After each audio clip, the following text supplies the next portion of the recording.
বিসমিল্লাহির রহমানির রহিম। দেখো বলছে আল কালাম ওয়া মুস্তাদরাকুল হাকিম সাহিহ ইবনে খুজাইমা ওয়া সাহিহ ইবনে হিব্বান। মুস্তাদরাক হাকিম একটি হাদিসের কিতাব এবং ইবনে খুজাইমা সাহিহ ইবনে খুজাইমা আর সাহিহ ইবনে হিব্বান, এই তিনটি হাদিসের কিতাব সম্পর্কে আলোচনা বা এই তিনটি কিতাবের পরিচয়। অধিকাংশ মানুষ আপনারা জানেন না যে হাকিম কোন হাদিসের কিতাব, ইবনে হিব্বান হাদিসের কিতাব, তো এই সম্পর্কে কিছুটা পরিচিতি দেওয়া হয়েছে। এই হাদিসের কিতাবগুলিতেও অধিকাংশই সহিহ হাদিস আছে, যদি সবই সহিহ না, কিন্তু তার নিজের ইজতিহাদে মানে নিজের বিবেচনায় তার এল করে বলছেন যে এই হাদিসগুলি আমরা কিতাবে নিয়ে এসেছি, আমরা সহিহ শর্তের খেয়াল রেখে নিয়ে এসেছি, এই জন্য এগুলিকে সহিহ বলা হয়েছে। যদিও গবেষণা করে মুহাদ্দিসরা হাদিস পণ্ডিতরা লিখেছেন যে দুর্বল আছে। প্রথম হচ্ছে মুস্তাদরাক আল হাকিম, ইমাম হাকিমের কিতাব আল মুস্তাদরাক আলা সাহিহাইন হাদিস কিতাবের নাম। মুস্তাদরাক মানে কি? মুস্তাদরাক মানে কারো কোন কিছু ছুটে যাওয়া জিনিসকে একত্রিত করা।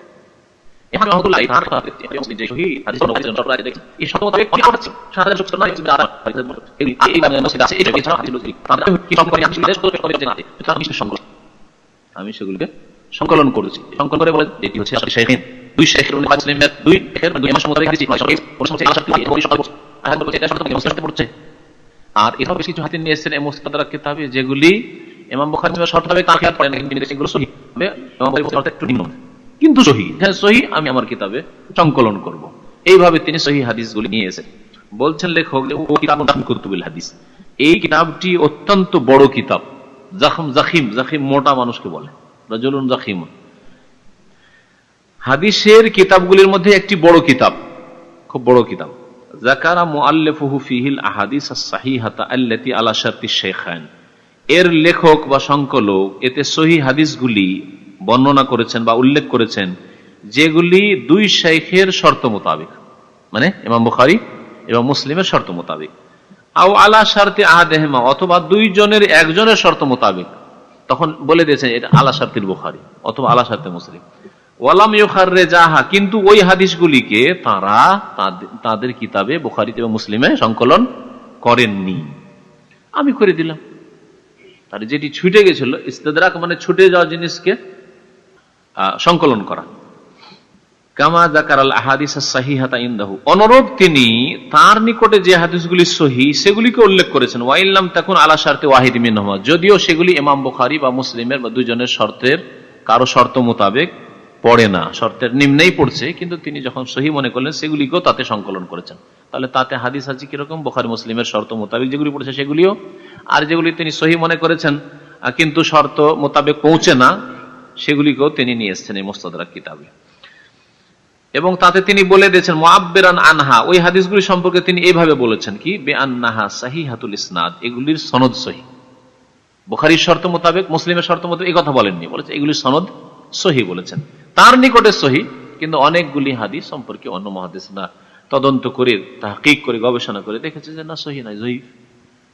এমনকি কিছু অল্প যদিও মওযু আছে, তার মধ্যে ওসিলার হাদিস, আদম আলাইহিস সালামের যে ওসিলার হাদিস, যে মুহাম্মদ সাল্লাল্লাহু আলাইহি ওয়াসাল্লামকে দিয়ে এই যে হাদিস আমাদের দেশের লোকেরা খুব বয়ান করে, সেই জাল হাদিস, আর সেই হাদিসটি মওযু। ইমাম যাহাবী রাহমাতুল্লাহ বলেছেন মওযু, অন্য বড় অনেক মুহাদ্দিসিনরাই বলেছেন, আগের মুহাদ্দিসিনরাই বলেছেন মওযু হাদিস।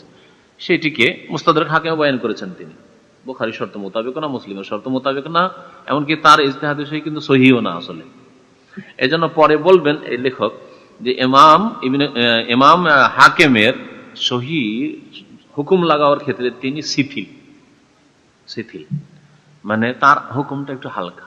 অনেক লোক আছে না, মানুষ তিন রকমের আছে, মানুষ তিন রকম, একটা হচ্ছে কট্টর, একটা হচ্ছে মধ্যমপন্থী, হ্যাঁ, আর একটা হচ্ছে একেবারে নরম।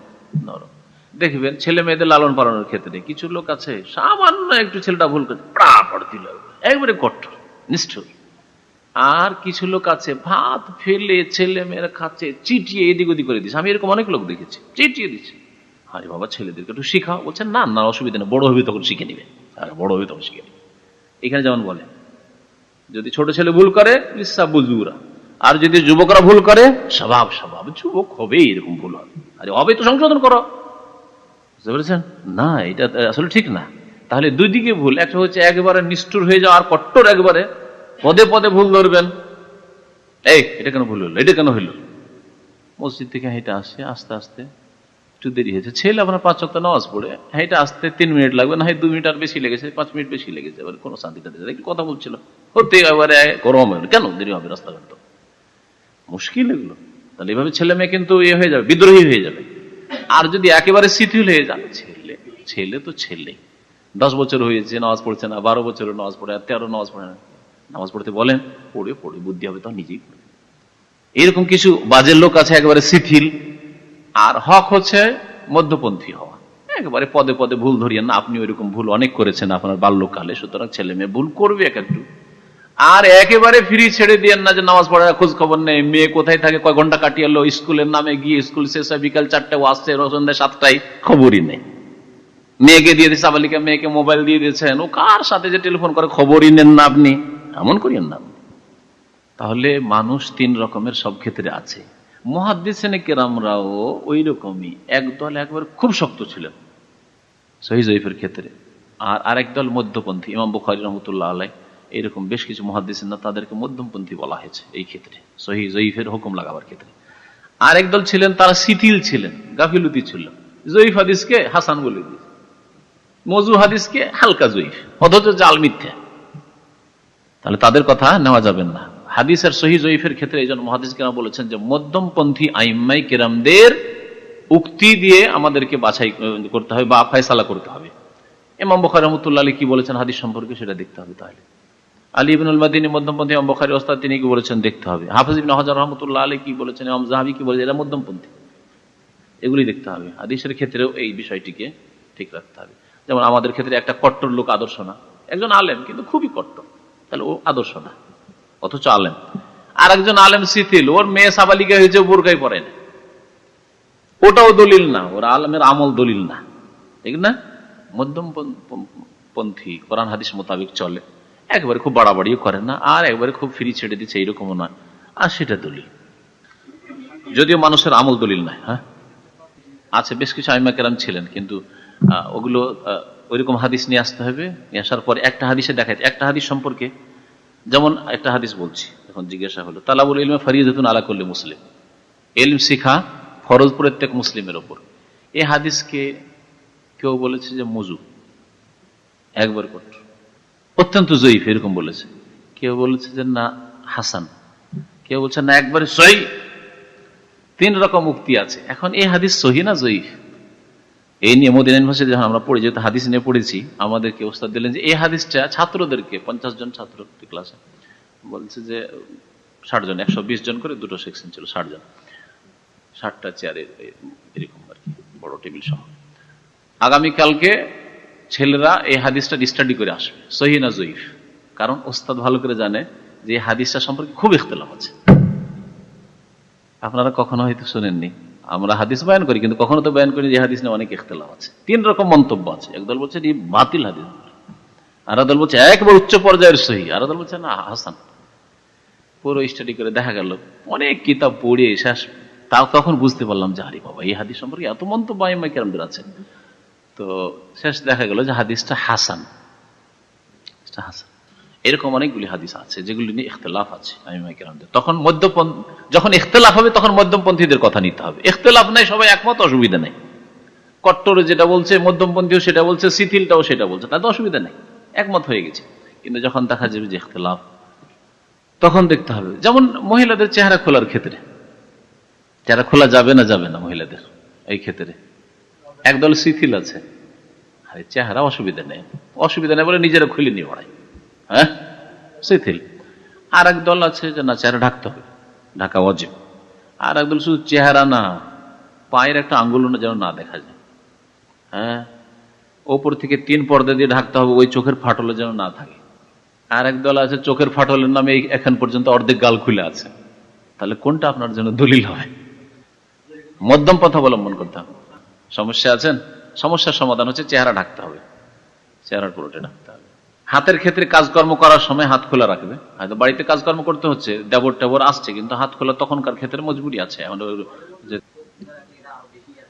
না। চোখ শুধু যদি চোখ খোলা থাকে, সাহাবী মহিলারা তখন কিন্তু এত চিকন কাপড় ছিল না, তো তখন কি করে, মোটা কাপড় দিয়ে ঢাকা থাকলে, তো এই জন্য এক চোখ খুলে তারা চলতেন। সুতরাং চোখ যদি শুধু চোখ পর্যন্ত খোলা থাকে তো জায়েজ আছে, কিন্তু চোখের নামে যদি এখানে পর্যন্ত খোলা থাকে, এখানে চলে আসছে নেকাবটা, এত মানে ফাটলটা বেশি করে করছে, তো এটা তখন জায়েজ নাই, কারণ ওতে আকর্ষণ বাড়িয়ে দেবে বেশি খোলা থাকলে।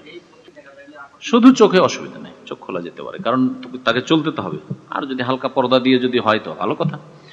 যাই হোক, আমাদের এতে আসি, দার্সে আসি। অরুব্বামা যাকারা বাযাল আহাদিস আল্লাতী লাম তাসিহা, কখনো কখনো ইমাম হাকিম কিছু হাদিস উল্লেখ করেছেন আল্লাতী লাম তাসিহা, যেগুলি সহিহ নয়, যঈফ অথবা বাতিল, এরকম হাদিস উল্লেখ করেছেন। লাকিন্নাহু নাব্বাহা আলাইহা, তবে তিনি কি করেছেন, তামবিহ, সতর্ক করে দিয়েছেন, হাদিস যঈফ বলে দিয়েছেন, বেশিরভাগ ক্ষেত্রে বলে দিয়েছেন। উনি যদি মনে করেন যেটা যঈফ তো বলে দিয়েছেন। আর কোন কোন ক্ষেত্রে ওনার ইজতিহাদ ভুল করেছে, উনি হয়তো সহিহ বা হাসান মনে করেছেন, কিন্তু আসলে হাসান না, আসলে যঈফ। ওয়া হুয়া মুতাসাহিলুন ফিত তাসহিহ, তবে তিনি শিথিল সহিহ হুকুম লাগাবার ক্ষেত্রে, তাসহিহ মানে সহিহ বলে আখ্যায়িত করার ক্ষেত্রে তিনি শিথিল, তার হুকুমটা শিথিল। অনেক যঈফ হাদিসকে উনি হাসান পৌঁছে দিয়েছেন।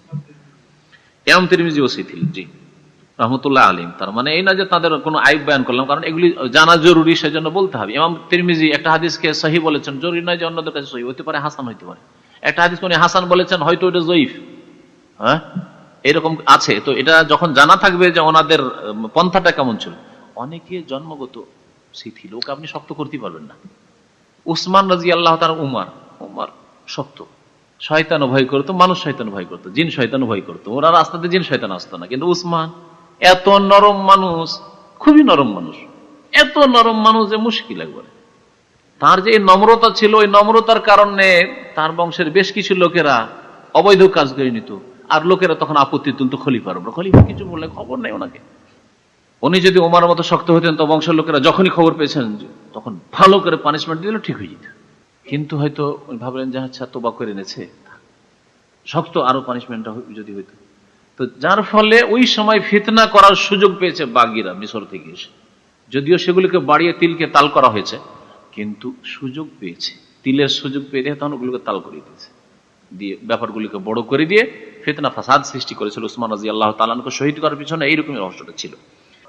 উসমান, হ্যাঁ, নাব্বাহ মানে সতর্ক করেছেন, তম্বিহ করা, তম্বিহ মানে সতর্ক করা, সতর্ক করে দিয়েছেন তিনি। আচ্ছা, তো তিনি শিথিল ছিলেন সহিহ বলে আখ্যায়িত করার ক্ষেত্রে হাদিস। ফায়ামবাগি আন ইউতাতাব্বা ওয়া ইউহকাম আলা হাদিসিহি বিমা ইয়ালিকু বিহালিহা, সুতরাং উচিত হবে, ফায়ামবাগি উচিত হবে, আন ইউতাতাব্বা সন্ধান করা, যে ইমাম হাকিম যেগুলিকে সহিহ বলেছেন সন্ধান করতে হবে যে আসলে সহিহ কিনা।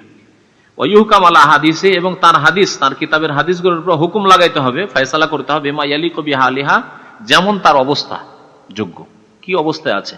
শুধু ইমাম হাকিম সহিহ বললেই যে সহিহ, একাই তার কথা নেবেন চলবে না, কারণ তিনি যেহেতু শিথিল ছিলেন। তবে তিনি যেটাকে সহিহ বলেছেন, দেখা গেছে ইমাম বুখারী সহিহ বলে দিয়েছেন, ইমাম মুসলিমও বলেছেন, আরো অনেক আইম্মায়ে কেরাম ওইরকম যারা মুহাদ্দিসিন তারা বলেছেন, তাহলে ঠিক আছে। কিন্তু একাই যখন পড়ে যাবেন, না, অন্যরা তো বলেননি, উনি একাই বলেছেন, তাহলে এই ব্যাপারে আরো যাচাই করতে হবে, তাহলে তাহকিক তদন্তের প্রয়োজন রয়েছে।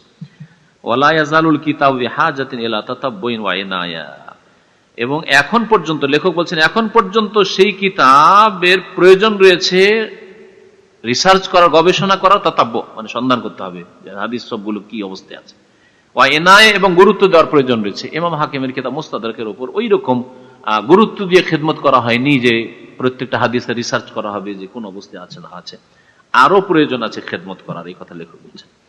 তারপরে খয়ে বলছেন সহিহ ইবনে হিব্বান, ইমাম ইবনে হিব্বানের সহিহ কিতাব, হাজাল কিতাব তরতিবুহু মুখতারা, এই কিতাবের যে তরতিব আছে, মানে সেটাকে কি বলে, ধারাবাহিকতা, ধারাবাহিকতা যেটা আছে, যে মানে তিনি সেট করেছেন, এটা মুখতারা মানে একেবারে আশ্চর্য রকমের, মানে অন্যান্য মুহাদ্দিসিনদের তরিকায় নিয়ে আসেননি। অন্যান্য মুহাদ্দিসিনরা কি করেছেন, হয় তাহারাতের হাদিস আগে নিয়ে এসেছেন, তিরমিজি, আবু দাউদ, নাসাই, এগুলোতে আগে পবিত্রতার হাদিস নিয়ে এসেছেন, কারণ আগে উযু করতে হবে, গোসল করতে হবে, পবিত্রতা লাগবে।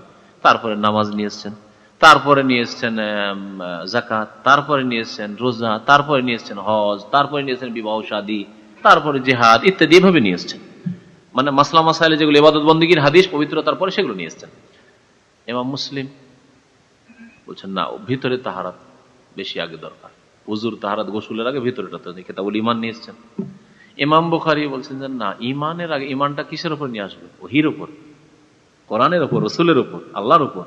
সুতরাং তিনি ওহীর অধ্যায়কে আগে নিয়ে এসছেন। এইভাবে তাদের তরতিবগুলো, তারপরে নামাজ রোজা হজ যাকাত এইভাবে নিয়ে এসছেন। কিন্তু ইমাম ইবনে হিব্বান না, মুহাদ্দিসিনদের কারো তরিকা নেই। আচ্ছা, মুসনাদে আহমদ যেগুলি বা অন্যান্য মুসনাদের কিতাব, সেগুলি তরিকা আবার অন্যরকম। সেগুলি তরিকায় এক এক সাহাবীর যতগুলি বর্ণিত হাদিস একসাথে নিয়ে আসছেন। আলিফ থেকে শুরু করে, আলিফ নাম দিয়ে যতগুলি সাহাবীর নাম শুরু হচ্ছে, হ্যাঁ, তার হাদিসগুলি এক জায়গায়। তার আবু বকরের হাদিস এক জায়গায়, আবু হুরায়রার হাদিস এক জায়গায়, আব্দুল্লাহ বিন উমর হাদিস এক জায়গায়, আয়েশা রাদিয়াল্লাহু তাআলা যতগুলি বর্ণিত হাদিস এক জায়গায়। মুসনাদ আহমদের তরিকা, মুসনাদের তরিকা এটা, ওটা একটা তরিকা, খুব প্রসিদ্ধ তরিকা এটাও মুসনাদের। এই জন্য একই অধ্যায়ে আবু হুরায়রার হাদিস বর্ণিত, কখন নামাজ চলে আসছে, কখন রোজা চলে আসছে, কখন যাকাত চলে আসছে, কখন বিবাহ শাদী চলে আসছে। আপনি মুসনাদ আহমদ খুঁজে, আমি শুধু নামাজের হাদিস খুঁজে পাবেন না। হ্যাঁ, আবু হুরায়রার হাদিস খুঁজবে এক জায়গায় পাবেন, বুঝা গেছে? কিন্তু ইবনে হিব্বান না, কোনটাই তরিকা নেননি। এগুলো আলাদা আশ্চর্য তরিকা। ওই তরিকার যদি ব্যাখ্যা করি তা আপনাদের বেশি প্রয়োজনও নাই, আর দরকারও নাই। আছে মাকতাবা শামিলাতে, ওটা যখন ইবনে হিব্বানের ভূমিকা খুলবেন সবগুলি বয়ান করা হয়েছে কি তরিকায়। বলছে ফালাইসা মুরাত্তাবাল আল আবওয়াব, না তাতে অধ্যায় কায়েম করা হয়েছে, বাবুত তাহারা, বাবুস সালাহ, যাকা, হ্যাঁ, এবার বাবুস সওম, এরকম করা হয়নি। ওয়ালা আলাল মাসানিদ, না মুসনাদের তরিকায় করা হয়েছে, যে এক সাহাবীর আগে হাদিস নিয়ে আসো, তারপরে, তাও করা হয়নি। ওয়ালিহাযা আসমাহু আত-তাকাসিম ওয়াল আনওয়া, সেজন্য তিনি তার হাদিসের, ইবনে হিব্বান কিতাব, যে হাদিসের কিতাব, তার নাম রেখেছেন কিতাবুত তাকাসিম ওয়াল আনওয়া। তাতে তাকসিম মানে ভাগ করা হয়েছে, প্রকরণ, ওয়াল আনওয়া এবং বিভিন্ন রকমের ভাগ, এই নাম রেখেছেন হাদিসের। ওয়াল কাশফু আনিল হাদিস মিন কিতাবি হাযা আসিরুন জিদ্দা, এই জন্য তার কিতাব থেকে কোনো হাদিস বের করা অত্যন্ত দুষ্কর, খুবই কষ্টকর। না অধ্যায় আপনি নামাজ রোজা হাদিস একসাথে পাবেন, আর না এক সাহাবীর, আচ্ছা এই হাদিসের রাবি তো আয়েশা, তো আয়েশার নাম বের করলেই রাদিয়াল্লাহু তাআলা হাদিসগুলি পেয়ে যাবো, তাও পাবেন না, বড় মুশকিল। ওয়াকাদ রাত্তাবাহু বাযুল মুতাআখিরিন আল আবওয়াব, তবে পরবর্তীকালে কিছু পরবর্তী আইম্মায়ে কেরাম বা উলামাগণ অধ্যায়ের ওপর সেগুলিকে তরতিব দিয়েছেন, যাতে করে লোকজনের সুবিধা হয়, সহজ হয়। ওয়া মুসান্নিফুহু মুতাসাহিলুন ফিল হুকমি আলাল হাদিস বিসসিহা, এবং এর লেখক মানে ইবনে হিব্বান, যেমন ইমাম হাকিম শিথিল, তেমন ইবনে হিব্বানও শিথিল। ওয়া মুসান্নিফু মুতাসাহিলুন, এবং এর লেখক অর্থাৎ ইমাম ইবনে হিব্বান শিথিল ফিল হুকমি আল হাদিস বিসসিহা, কোন হাদিসের সহিহ হুকুম লাগাবার ক্ষেত্রে। জয়ীফ হাদিসকে সহিহ বলে দিয়েছেন, হয়তো হাসান হাদিসকে সহিহ বলে দিয়েছেন। লাকিন্নাহু আকাল্লু তাসাহুলান মিনাল হাকিম, তবে তুলনা করলে হাকিম, ইমাম হাকিমের সাথে তুলনা করলে ইমাম হাকিমের তুলনায় তিনি শিথিলতায় কম, মানে তার শিথিলতা একটু আছে, কিন্তু ইমাম হাকিমের মতো এত বেশি শিথিলতা নাই। তারপরে জিম গয়ে বলছেন সহিহ ইবনে খুজাইমা, ইমাম ইবনে খুজাইমার সহিহ কিতাব, ওয়া হুয়া আ'লা মারতাবাতান মিন সহিহ ইবনে হিব্বান, এই ইবনে খুজাইমার হাদিস সহিহ কিতাব, ইবনে হিব্বানের যে সহিহ কিতাব আছে তার চাইতে উপর মর্যাদার, মানে বুখারী মুসলিম তারপরে কিন্তু বলা যেতে পারে ইবনে খুজাইমার এই সহিহ কিতাব। কেন? লিশিদ্দাতি তাহরিহে, তার অত্যন্ত পরিশ্রমের কারণে, ভালো সন্ধান করে যাচাই বাছাই করে হাদিস তাতে সংকলন করেছেন। হাত্তা ইন্নাহু ইয়াতাওয়াক্কাফু ফি তাসিলি আদনা কালামিন ফিল ইসনাদ, এমন কি তিনি সামান্য যদি সনদে কোন রকমের কারো মন্তব্য থাকে সেখানে তিনি থেমে গেছেন, সহিহ বলতে থেমে গেছেন, না ওই হাদিস না হয়। কারো যদি কোনো আপত্তি থেকে, সামান্য আপত্তি থেকেছে কোনো ইমামের যে এই হাদিস সহিহ নয়, জয়ীফ, তাহলে তিনি ওই হাদিসকে নেননি। তো এই জন্য সহিহ ইবনে খুজাইমা ইমাম হাকিমের কিতাব, মুস্তাদরাক হাকিম, এবং ইবনে হিব্বানের চাইতেও উপর মর্যাদার কিতাব। আল মুস্তাখরাজাত আলা সাহিহাইন, চলবে না, থাকবে এখান থেকে। তাহলে মুস্তাখরাজাত, বুখারী মুসলিমের উপর যারা মুস্তাদরাক করেছেন ইমাম হাকিম, তেমন বেশ কিছু ইমামগণ মুস্তাখরাজ লিখেছেন। ওদের কিতাবগুলির নাম হচ্ছে মুস্তাখরাজ আলা সাহিহাইন, মানে বুখারী মুসলিমের উপর মুস্তাখরাজ। মুস্তাখরাজের সংজ্ঞা কি? সংজ্ঞা যখন বুঝবেন তখন বুঝতে পারবেন আবার টার্মটা। বলছেন মওযুউল মুস্তাখরাজ, মুস্তাখরাজ কিতাবের বিষয়বস্তু কি? বিষয়বস্তু কয়, বলছেন হুয়া আইয়াতি আল মুসান্নিফু ইলা কিতাবিন মিন কুতুবিল হাদিস ফায়ুখাররিজু আহাদিসাহু বিআসানিদ লিনাফসিহি মিন গায়রি তরিকি সাহিবিল কিতাব ফায়াজতামিউ মাহু ফি শাইখি আও মান ফাওকাহু।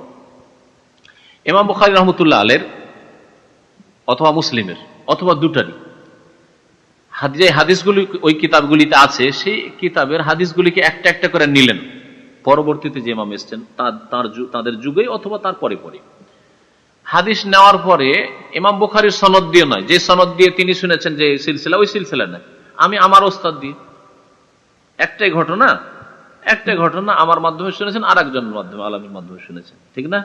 আমার মাধ্যম না দিয়ে আরেকজনের মাধ্যমে, ইমাম বুখারী রাহমাতুল্লাহের মাধ্যম দিয়ে না নিয়ে আর একজন শাইখের, আর একজন ইমামের বা বর্ণনাকারীর রাবীর মাধ্যমে, ওস্তাদের মাধ্যমে হাদিসটা নিয়ে ওপর দিকে গিয়ে মিলে গেছে কালা রাসূলুল্লাহ সাল্লাল্লাহু আলাইহি ওয়াসাল্লাম। এই কাজটা করেছে।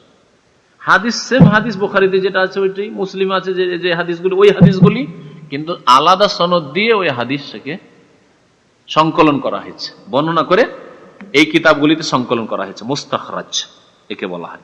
বলছেন হুয়া, এই হাদিসের সংজ্ঞা হচ্ছে আইয়াতি আল মুসান্নিফ ইলা কিতাব, লেখক কোন একটি কিতাবের উদ্দেশ্য করলো, মিন কুতুবিল হাদিস, হাদিসের কিতাবগুলি, বিশেষ করে বুখারী মুসলিমের মুস্তাখরাজ, ফায়ুখাররিজু আহাদিসাহু, তার হাদিসগুলিকে বর্ণনা করলো, বিআসানিদ আলি নাফসিহি, নিজের সনদ দিয়ে, মিন গায়রে তারিকে সাহিবিল কিতাব, সাহিবি কিতাব মানে ওই যে বুখারী বা মুসলিম যে কিতাব আছে, ওই কিতাব ওয়ালার অর্থাৎ ইমাম বুখারী এবং মুসলিমের যে সূত্র, তরিক মানে সূত্র আছে, সেই সূত্র ছাড়া, ওই সূত্র দিয়ে নয়, ওই সূত্র দিয়ে সেম সেম হয়ে গেল। যেমন বুখারীর হাদিস আর বলছে ইমাম বুখারী বলেছেন হাদাসানা অমুক, হাদাসানা অমুক, তাহলে একই সেম সেম না, ওটাতে না, ওটাতে ফায়দা নেই। আর এক ওস্তাদ দিয়ে ওপরে গিয়ে 2-3 পিঢ়ি ওপরে গিয়ে তখন ওই হাদিসটা বর্ণনা করা হয়েছে, বিষয়বস্তু এক কিন্তু সনদ আলাদা, এইভাবে বর্ণনা করেছে। ফায়াজতামে মাহফি শাইখি, কোথায় গিয়ে একত্রিত হচ্ছে ওপরে গিয়ে? বলছে হয় ইমাম বুখারীর শাইখে ওস্তাদে গিয়ে, ইমাম বুখারীতে নয় তার ওস্তাদে গিয়ে, আও মান ফাকহ, অথবা তার ওস্তাদের ওস্তাদ ওপর দিয়ে গিয়ে সেখানে গিয়ে একত্রিত হচ্ছে সনদ, এইভাবে বর্ণনা করেছেন তারা।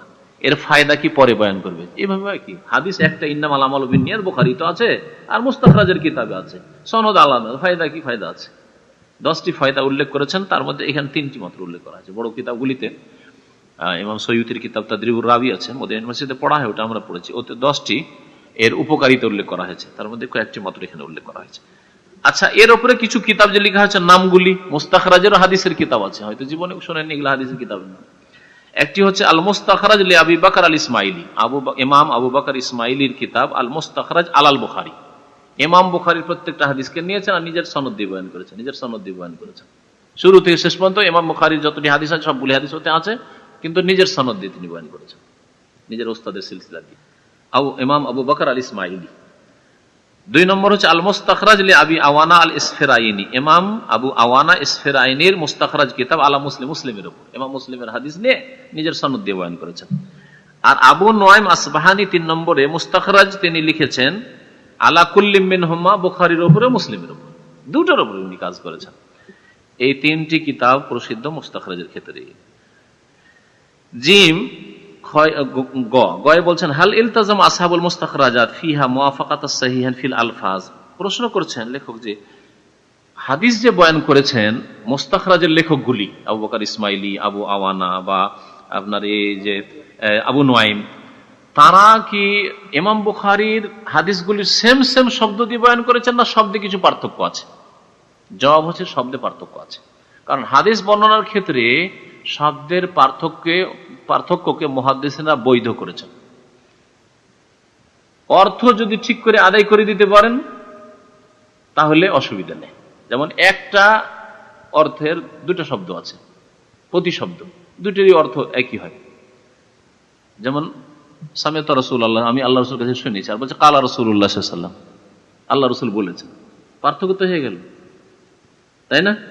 ইন্নামাল আমালু বিন্নিয়াত, আর একটা হাদিস আছে আল আমালু বিন্নিয়াত, আর এক হাদিস আছে আমাল জমা নাই, আল আমালু বিন্নিয়াত। হ্যাঁ, তাহলে শব্দের পার্থক্যকে মুহাদ্দিসিন কেন জায়েজ করেছে? কারণ এই স্মৃতি শক্তিতে যদি শব্দের শর্ত লাগে, শব্দ যার মুখস্থ নেই, সামান্য শব্দ যদি হয় ভুলে যাও, তাহলে তুমি হাদিস বয়ান করতে পারবে না, তাহলে অনেক হাদিস ছুটে যেত, মানুষের মুশকিল ছিল। এই জন্য শব্দে যদি সামান্য পার্থক্য হয়, অর্থ ঠিক করে আদায় করে দিতে পারেন, তাহলে অসুবিধা নেই। একটা হাদিস বিভিন্ন ভাষার মাকতাবা শামিলা থেকে বের করবেন আর দেখবেন যে একটা হাদিসে শব্দের পার্থক্যের সাথে, বললাম না যে হাদিসে ওই যে কোনটা, এই হাল তো দারুন আর তোমারও না, তোমরা ওই আল্লাহকে দেখতে গিয়ে কষ্ট হবে না যেমন তোমাদের সূর্যকে দেখতে গিয়ে কষ্ট হচ্ছে। তোদারুনাও আছে আর তোমারুনা, তোমাদের কি তাতে সন্দেহ হচ্ছে বা কোনো পেরেশানি হয়? তোমারুনা তোদারুনা, দেখছেন পার্থক্য, কিন্তু অর্থ কাছাকাছি, এইরকম শব্দের পার্থক্য।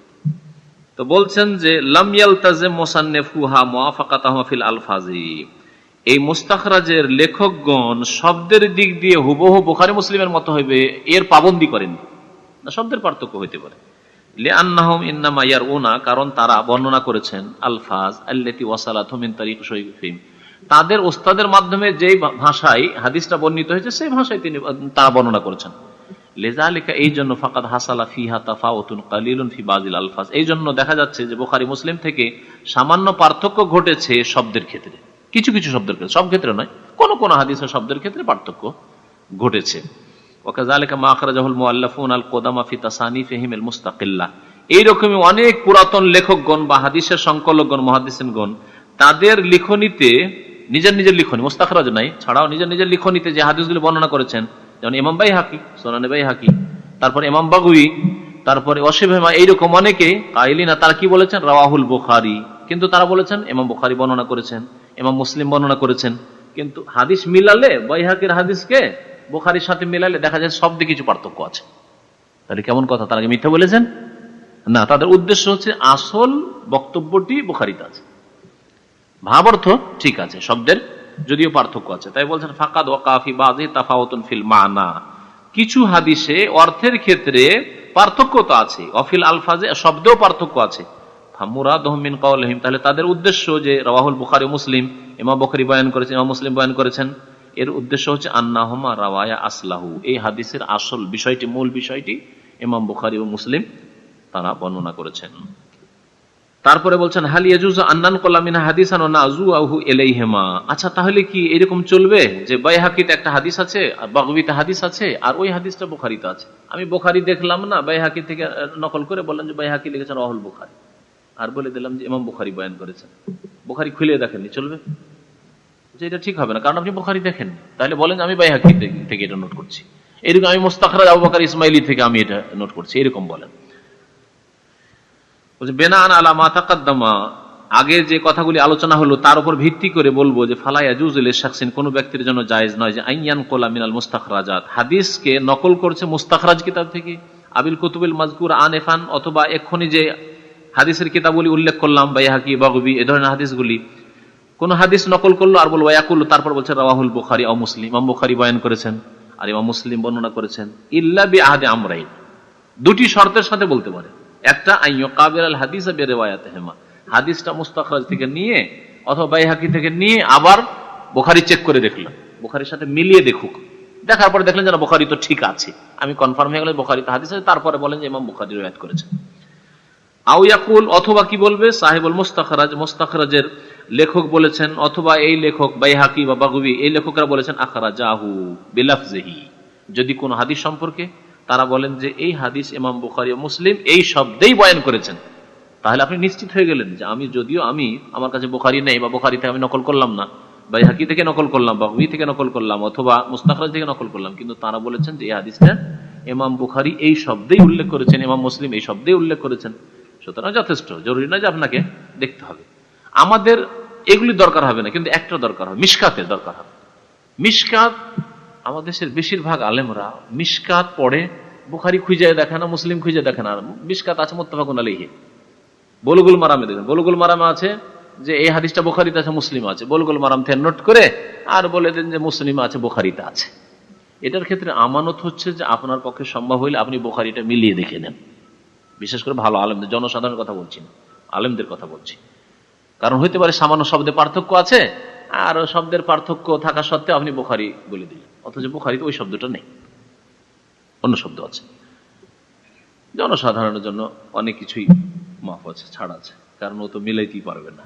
কিন্তু আলেমদের জন্য উচিত হবে যে ওই যেটা পরের কিতাব সেটা কিতাবরা নির্ভর না করে আসল কিতাবের দিকে ফিরে আসো, বুখারী দেখে নিক, মুসলিম দেখে নিক।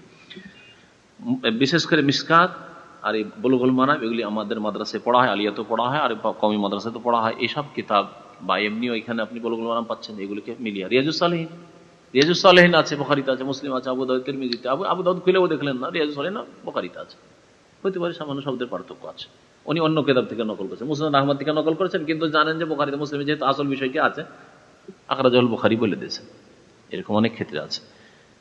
ইমাম ইবনে কাসিরের ওইরকম, ইবনে কাসির রহমতুল্লাহ আলাইহি মুসনাদ আহমদের বেশিরভাগ হাওয়ালা দিয়েছেন, কিন্তু মুসনাদ আহমদের হাদিসটি বুখারীতেও আছে। আপনি শুধু যদি ইবনে কাসির পড়েন তাহলে বলে দেন মুসনাদ আহমদ আছে, অথচ হাদিসটা বুখারীতেও আছে। একটু যদি বেশি পড়াশোনা করতেন তাহলে আপনি বুখারীর নাম বলতে পারতেন যে বুখারীতে আছে, গুরুত্ব বেড়ে যেত কথাটা। কারণ বুখারী সবগুলি হাদিস সহিহ, মুসলিম সবগুলি হাদিস সহিহ, কিন্তু মুসনাদ আহমদের না, এরকম না। হয়েছে, হয়ে গেছে। আর একটু আছে, শেষ করি তাহলে। 11 নম্বরে পৌঁছে ফাওয়াইদুল মুস্তাখরাজাত আলা সাহিহাইন। বুখারী মুসলিমের উপর যে মুস্তাখরাজ কিতাব লেখা আছে এর কি ফায়দা, যেটা বলছিলাম, লাভ কি? তাহলে হাদিস ওই হাদিস, ইন্নামাল আমালু বিন্নিয়াত, নিজের সনদ দিয়ে বয়ান করলো। বলছে যে লিল মুস্তাখরাজাত আলা সাহিহাইন ফাওয়াইদু কাসীরা তুকারিবুল আশারা। সাহিহাইন বুখারী মুসলিমের উপর যে মুস্তাখরাজ কিতাবগুলি লেখা আছে এগুলোর বহু ফায়দা আছে, উপকারিতা আছে, কাছাকাছি 10-এর মতো, কাছাকাছি 10টি ফায়দা আছে। যাকারাহা সয়্যুতি ফি তাদরিবিহি। ইমাম সয়্যুতি রাহমাতুল্লাহ আলাইহি মুস্তালাহুল হাদিস, উসুল হাদিসের কিতাব তাদরিবুর রাবিতে তিনি বর্ণনা করেছেন, বেশ মোটা কিতাব, 500-600 পৃষ্ঠার কিতাব। ওয়া ইলাইকা আহাম্মুহা, আপনাকে তার গুরুত্বপূর্ণ বিষয়গুলি বয়ান করা হচ্ছে। 3টি বয়ান করেছেন এখানে। উলুউল ইসনাদ, প্রথম কথা, সনদ হয়তো লম্বা আছে সেটাকে ছোট করা, মাধ্যম ছোট করা। মাধ্যম ছোট হলে ভালো না বড় হলে ভালো? ছোট হলে ভালো। যে বুঝছেন ঠিক জবাব দিয়েছেন। যেমন মনে করেন আমি বয়ান করছি যে আমি শাইখ ইবনে বাজের কাছে এটি শুনেছি, এই বিষয়টি, এই ফতোয়াটি শুনেছি, শাইখ ইবনে উসাইমিনের কাছে এই ফতোয়াটি শুনেছি।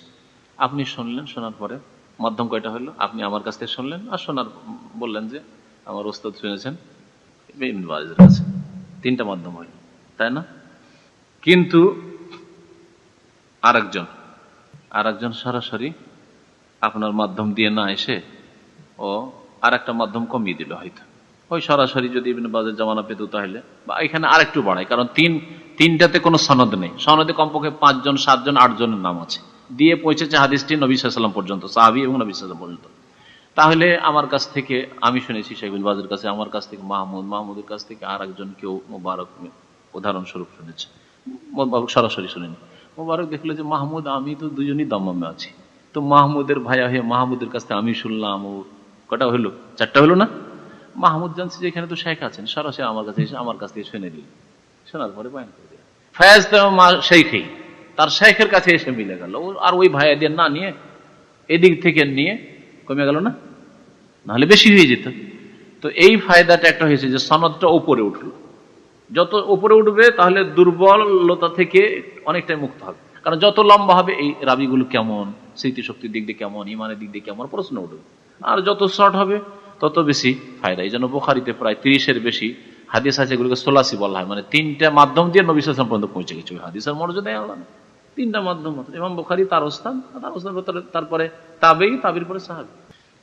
একটা হচ্ছে উলুউল ইসনাদ, সনদটা উপরে হওয়া, আলী হওয়া। লিআন্না মুসান্নিফাল মুস্তাখরাজ লাউ রাওয়া হাদিসান মিন তারিকিল বুখারী, কারণ মুস্তাখরাজের যে লেখক উনি যদি ইমাম বুখারীর রাস্তা দিয়ে হাদিসটা বয়ান করতেন, উদাহরণস্বরূপ লাওয়াকা আনজাল মিনাত তারিকিল্লাযী রাওয়াহু বিহি, তাহলে ওই হাদিসটি আরো নিচে নেমে যেত ওই হাদিসের তুলনায় যেটা তিনি বর্ণনা করেছেন ফিল মুস্তাখরাজে। দেখা গেছে যে এখানে আমার 5টা পিঁড়ি লাগছে, 5টা পিঁড়ি না দিয়ে আমি 3 পিঁড়ি 4 পিঁড়ি দিয়ে পৌঁছে দিলাম। 7 পিঁড়ি লাগছে, 7 পিঁড়ি না দিয়ে 6 পিঁড়ি 5 পিঁড়ি দিয়ে আমি হাদিসটা পৌঁছে দিলাম। এই একটা ফায়দা। আর একটা ফায়দা হচ্ছে আয-জিয়াদা ফি কদরিস সাহিহ, সহিহ হাদিসের পরিমাণে কিছু বাড়তি হওয়া। ওয়া যালিকা লিমা ইয়াকাউ মিন আলফাজিন যায়দাতিন ওয়া তাতিম্মাতিন ফি বাযিল হাদিস। কিছু হাদিসে ইমাম বুখারী শর্ট বয়ান করেছে, সংক্ষেপ। মুস্তাখরাজের লেখক দেখলেন যে আমার ওস্তাদের মাধ্যমে যে এই হাদিসটা শুনেছি, সেম হাদিসটা, ওতে কিন্তু আরেকটি বাড়তি কথা আছে, এরকম বেশ কিছু হাদিস আছে। তাহলে অতিরিক্ত কিছু আরো বিষয় জানা গেল। 3 নম্বর হচ্ছে আল কুওয়াতু বিকাসরাতি তুরুক। ইমাম বুখারীর ওই কিতাব যদি থাকতো তো একটা সূত্র হয়তো সেখানে পেলাম, কিন্তু মুস্তাখরাজের লেখক আর একটা সূত্র দিয়ে যখন হাদিস বয়ান করলেন তাহলে আরো বেশ কিছু সূত্র পেলাম। বিভিন্ন সূত্র দিয়ে যখন একটা বিষয় সাব্যস্ত হবে তখন বিষয়টি আরো বলিষ্ঠ হবে না, হবে না, মজবুত হবে। বলছে আল কুওয়াতু, শক্তি পাবে ওই হাদিসটি, বিকাসরাতি তুরুক, অনেক সনদ হওয়ার কারণে। একটা সনদ ইমাম বুখারী হলো, আর একটা সনদ মুস্তাখরাজের লেখকের হলো, এই করে হাদিসটি বেশি শক্তিশালী হবে। ওয়া ফায়দাতুহা আত-তারজিহ ইনদাল মুআরাজা। আচ্ছা, বেশি সূত্র হলে ফায়দা কি, এর উপকার হবে কি? যখন দেখবো দুটো হাদিসের দ্বন্দ্ব হচ্ছে, একটা হাদিসে এইরকম করতে হবে, আরেকটা হাদিসে এইরকম করতে হবে। দুটোর মধ্যে তখন সমন্বয় করার সময় ফায়দা হবে, যে এই হাদিসে বেশি সনদের দিয়ে মজবুত, সুতরাং এইটার উপর আমল করব। ওই হাদিসে সনদের দিয়ে দুর্বল, না ওইটার উপর আমল করব না। যেমন উদাহরণস্বরূপ বলি যে একটা হাদিস আছে, মান মাসসা যাকারহু ফালিয়াতাওয়াদ্দা, যদি কেউ লজ্জা স্থান স্পর্শ করে সে যেন উযু করে নেয়। তাহলে লজ্জা স্থানে সরাসরি হাত পড়লে কি হবে? উযু ভেঙে যাবে। বুসরা বিনতে সাফওয়ানের হাদিস। কিন্তু তালাক বিন আলীর আরেকটি হাদিস আছে যে ওটা তো তোমার শরীরের অঙ্গ, হালুহা ইল্লা বুদআতুম মিনকা, তোমার শরীরে একটা অঙ্গ, হাত ছুলে উযু করতে হবে নাকি? মাথা ছুলে উযু করতে হবে নাকি? পা ছুলে উযু করতে হবে? রান ছুলে উযু করতে হবে? ওই রকম করতে হবে না। দুই হাদিসের দ্বন্দ্ব। মুহাদ্দিসিনরা বলছেন তাহলে দুই হাদিসটাকে আমরা যাচাই করে দেখবো যে তালাক বিন আলীর হাদিস সনদের দিক দিয়ে বেশি সহি শক্তিশালী, না বুসরা বিনতে সাফওয়ানের হাদিস বেশি শক্তিশালী। তারা বলছেন যে না, বুসরার হাদিস যেটা আছে যে লজ্জা স্থান ছুলে উযু টুটে যাবে, এটা বেশি শক্তিশালী। তাহলে সমন্বয় করার ক্ষেত্রে ফায়দা হলো, কারণ এটা হাদিস আমাদের কাছে বা মুহাদ্দিসিনদের কাছে বেশি শক্তিশালী।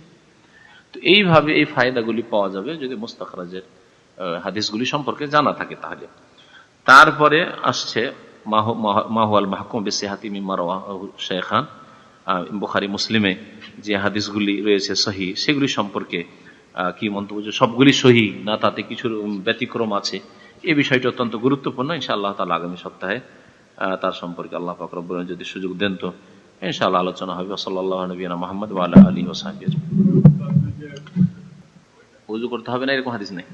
কে বলল হাদিস আছে? না, এরকম হাদিস নেই। না, এরকম মাসলা থাকতে পারে, ভিত্তির মাসলা থাকতে পারে, কিন্তু হাদিস নেই। উটের গোশত খেয়ে উযু করতে হবে না এমন কোন হাদিস নেই। আরেকটি বিষয় আছে, হয়তো ওইটার সাথে আপনার হয়ে গেছে। প্রথম দিকে হুকুম ছিল যে আগুনে কোনো কিছু যদি পাক করা হয় সেটা খেলে উযু করতে হবে, এটা হুকুম ছিল প্রথম। আগুনে যেমন সবজি পাক করেছেন, সবজি খেলে তাহলে উযু করতে হবে, এই হুকুম আর নেই, সেটা রহিত করে দেওয়া হয়েছে।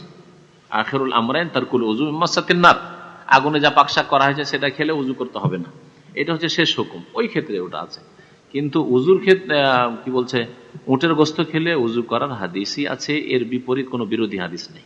আমরা জানি মন গড়া ফতোয়া থাকতে পারে, ফতোয়া এই জন্য হয়েছে হয়তো যে হাদিস তাদের কাছে পৌঁছেনি, তাদের ইমামের কাছে যদি না পৌঁছা থাকে তো তিনি মাজুর ছিলেন, কিন্তু পরবর্তী লোকেরা যার কাছে হাদিস পৌঁছেছে তার জন্য ফরজ, যে আল্লাহ নবীর হাদিস থাকতে তুমি কেন হাদিস বিরোধী কাজ করবে? হাদিস বিরোধী কাজ করা যাবে না। সৈয়তির কিতাব একটা লোক, আমি মনে করেন আমি যদি হাদিসের আলোচনা করি, আমি হাদিস পড়েছি, হাদিসের আমি অনেকটাই দলিল হইতে পারি, যদি মানে আমার কথার গুরুত্ব হইতে পারে, দলিল মানে গুরুত্ব হইতে পারে। কিন্তু আমি যদি কম্পিউটারের কিছু নলেজ বলি তো আমি ভিত্তিহীন বলতে পারি, আমার চেয়ে তো অনেক বেশি জানে এরা, ঠিক না? ওই রকমই সৈয়দী রহমতুল্লাহ, আল্লাহ মাফ করে, তিনি যখন উসুলে হাদিস লিখেছেন, খুব ভালো লিখেছেন। উসুল হাদিস তো মদিনা ইউনিভার্সিটিতে পড়া হয়, কিন্তু আকীদার ক্ষেত্রে সুফিবাদে জড়িয়ে যাওয়ার কারণে তিনি বিভ্রান্তির শিকার হয়েছেন। সুতরাং আকীদার ক্ষেত্রে সাবধান। ওই রকমই নবী করিম সাল্লাল্লাহু আলাইহি সাল্লাম সম্পর্কে যেসব কথা হাবি তার একটা কিতাব আছে, সেই কিতাব অনেক খোরাফাত আছে। তারপরে আগের জামানে পাণ্ডুলিপির যুগ ছিল, এখনকার যুগে আমার কিতাবে আমার বক্তব্যে কিছু যদি ঢুকিয়ে দিতে পারি, তখনকার পাণ্ডুলিপিতে হইতে পারে ইমাম সৈয়দী কথা লিখে তার কিতাবে ঢুকিয়ে দেওয়া হয়েছে যে হাত বেরিয়ে এসছে, এটা হইতে পারে না, শত্রুতা না, ওইটা দলিল হিসেবে পেশ করবো। সৈয়দের নাম দিয়ে দেওয়া মানে বিরাট দলিলের ব্যাপার, দলিল হয়ে গেল এটা, বুঝতে পেরেছেন? আমার নামে যদি বলতে পারে যে, মনে করেন যে আমার নামে, আপনার নাম হইলে হয়তো হেলাল বলেছে, কি জানো, কিন্তু শেখ মতিউর রহমান বলেছে যে ব্যাংকের সুদ নেওয়া যাবে, দলিল হয়ে গেল। ব্যাংকের সুদ নেওয়া যাবে, দলিল হয়ে গেল। ও এত বড় আলেম বলেছে, অমুক বলেছে, ঠিক না? তো এইরকম বিষয় হইতে পারে। তো বিদাতিরা তাদের বিদাতগুলিকে চালু করার জন্য ইমাম সৈয়দীর কিতাবে ঢুকিয়ে দিয়েছে, এটা হইতে পারে। তখনকার পাণ্ডুলিপি জমানা ছিল, পাণ্ডুলিপিতে দু চারটা কাগজ ঢুকিয়ে দেওয়ার কোনো ব্যাপার নেই। এখনকার মতো জিল বাঁধা খন্ড বাঁধা কিতাবও নয়, সুরক্ষিত প্রিন্ট করাও নয়, ইত্যাদি। তবে সৈয়দী রহমতুল্লাহ সম্পর্কে যেটা মানে নিরপেক্ষ এবং কোন রকমের মানে কোন সাইড নিয়ে নয়, সেটা হচ্ছে ইনসাফের কথা, যে তিনি যা পাইতেন তাই কুড়িয়ে ভরিয়ে দিতেন, হাতে বললেন, আরবি ভাষায় বলা হয়েছে, ওর তর্জমা করলাম এটা। হ্যাঁ, তার সম্পর্কে বলেছেন তার পরের জামানার মুহাদ্দিসিনরা যারা সহিহ আকীদার আইম্মায়ে কেরাম, যে তিনি রাত্রের লকড়ি কুড়া লোকের মতো। রাত্রে লকড়ি কুড়া, আরবিতে একটা প্রবাদ আছে, কে লকড়ি কুড়া ছিল রাত্রে? লকড়ি কুড়া বুঝেন না? কাঠুরিয়ারা লকড়ি কুড়িয়ে বেড়ায় বা লাকড়ি কুড়ায়। তো লকড়ি কুড়াইতে কুড়াইতে রাতের অন্ধকারে লকড়ি কুড়াইছে, সাপ কুড়িয়ে ভরে নিয়েছে তার ইয়েতে, কি বলে যেতে, টকরিতে সাপ ভরে নিয়েছে, লুকড়ি করেছে, ও সাপটাও লুকড়ি মনে করে কুড়িয়ে নিয়ে বসে আছে। আর বলেন তার বিপদ হবে, মাথায় যখন নিবে টুকরি তখন কি হবে। তো সৈয়দি রহমতুল্লাহ আলাই তিনি যা পেতেন তাই জমা করে দিন। তার মধ্যে শুনেছেন যে রেফাই যখন এসেছিল আর একটা শের কবিতা পড়লো, আর তখন হাত বেরিয়ে চলে এলো কবর থেকে, দিল ওটাও জমা করে লিখে দিল। আশ্চর্য কথা, আবু বকরের জন্য বের হইলো না, মা আয়েশার জন্য বের হইলো না, এত প্রিয় প্রিয় সাহাবায়ে কেরাম তাদের জন্য জিন্দেগিতে হাত বের হলো না, সালামের জবাব আসলো। আর রেফাই বিদাতির জন্য কি করে বেরিয়ে হলো, মিশর থেকে আসলো, তারপরে শের পড়ে না কোরআন আয়াত পড়ে বেরিয়ে হলো, না হাদিস পড়ে, না দুরুদ পড়ে, শের পড়লো তখন বেরিয়ে গেল। আশ্চর্য কথা, শের ভালোবাসেন নবী সাল্লাল্লাহু আলাইহি ওয়াসাল্লাম। তো এইরকম বেশ কিছু আপত্তিকর জিনিস আছে। তারপর আল্লাহর আসমা সিফাত গুণাবলীর ক্ষেত্রে তাবিল আছে তার কিতাব জালালেন। কারণ আমাদের দেশের কওমি মাদ্রাসার পড়া লোকেরা বা আলিয়া মাদ্রাসার পড়া মৌলভী সাহেবরা এই এক বিপদে পড়ে আছে। তারা তো তফসির সম্পর্কে সম্যক জ্ঞান রাখেন, আসমা সিফাতের তো কোনো জ্ঞানই নেই আল্লাহর গুণাবলী সম্পর্কে, যার ফলে সৈয়দি তফসির জালালাইন এর চেয়ে বল ভালো তফসির কি আছে। তফসির জালালাইনে আল্লাহর গুণাবলীর তাবিল অর্থের বিকৃতি ঘটানো হয়েছে। আল্লাহর ওয়াজ মানে সত্তা, হাত মানে কুওয়াত ক্ষমতা, কুদরত মজুদ আছে। তাহলে এই ক্ষেত্রে দলিল নন তিনি, কারণ তার উপর এই বিষয়টি স্পষ্ট ছিল না, তার উপর এই বিষয়টি স্পষ্ট ছিল না। যেমন ইমাম ইবনে তাইমিয়ার উপর স্পষ্ট, ইমাম ইবনুল কাইমের উপর স্পষ্ট, তেমন তার উপর স্পষ্ট ছিল না। ইবনে কাসির উপর স্পষ্ট, ইবনে কাসির এই ক্ষেত্রে ভুল করেননি। আল্লাহর গুণাবলীর ক্ষেত্রে ওজন চেহারাকে চেহারাই বলেছেন, হাতকে হাতই বলেছেন, হ্যাঁ চোখকে চোখই বলেছেন। কিন্তু জালালউদ্দিন সৈয়দী চোখ মানে রক্ষণাবেক্ষণ, দেখাশোনা, হাত মানে ক্ষমতা শক্তি। ইমাম আবু হানিফা কি বলছেন, হাত মানে শক্তি বলা যাবে না। তাহলে ইমাম আবু হানিফার আকীদা সেটা হচ্ছে ইবনে তাইমিয়ার আকীদা, সেটা হচ্ছে সাহাবায়ে কেরামের আকীদা। কিন্তু ইমাম সৈয়দী না, ইমাম আবু হানিফার আকীদার বিরোধী। ইমাম আবু হানিফার কিতাব ফিকহ আকবর পড়ে শুনিয়েছি আপনাদেরকে, আর দরকার হলে আবার শুনবেন আমার কাছে কিতাব শুনে যারা নতুন। ইমাম আবু হানিফা বলছেন যারা হাত মানে কুদরত বললে তারা ঠিক নয়, বরং ঠিক হচ্ছে হাত মানে আল্লাহর হাত, আল্লাহর হাতের মতো। বুঝা গেছে? হ্যাঁ, সৈয়দীর আকীদা বিশ্বাস, আবু হানিফার আকীদা বিশ্বাসী নয়। মুশকিল তো হয়েছে এটা, সৈয়দীর ভ্রান্ত আকীদায় বিশ্বাসী কিন্তু আবু হানিফার আকীদায় বিশ্বাসী নয়। এই জন্য বাংলাদেশে ফিকহ আকবরের তর্জমা হয়ে গেছে। আমি ইচ্ছা করেছিলাম যে এখানে তর্জমা করে দেবো, ছাপিয়ে দেবো, তবে করা যেতে পারে, কিন্তু আবার শুনলাম যে তর্জমা করে বাংলাদেশে ছেপে গেছে অলরেডি ফিকহ আকবর। আর একবার দেখেছি খুব খারাপ ইয়েতে, মানে অক্ষর চেনাই যায় না প্রিন্টে, খুব খারাপ প্রিন্টে ছিল, ওইটা দেখেছেন। আবার শুনলাম যে নাকি ভালো প্রিন্ট হয়ে গেছে, সেই জন্য আমি থেমে গেলাম, না হলে আমার একবার ইচ্ছাই ছিল। কারণ আবু হানিফার কিতাব দলিল, আর ওতে আছে যে আল্লাহর হাত আছে, আল্লাহর হাত আল্লাহর মতো। আর একটা তো ঢুকিয়ে দিলে নাকি বড় মুসিবত। মনসুখ নাসেখের কায়দা কানুন হচ্ছে যে নবী সাল্লাল্লাহু আলাইহি ওয়াসাল্লাম যদি বলেন যে তোমাদেরকে আগে এটা করতে বললাম, এখন এটা করিও, আগেরটা করিও না, তাহলে মনসুখ নাসেখ। আর এমনিতে মিথ্যা দাবি করবে যে আমাদের মতের খেলাফ, সেজন্য এটা আগে ছিল এখন নাই, এটা মিথ্যা কথা। রফে দেনের বিষয়টি ওই রকম মিথ্যা দাবি, এবং বড় বড় হানাফি মুহাদ্দিসরা স্বীকার করেছেন। মদিনায় যে মুহাদ্দিস থাকতেন নাসাই শরীফের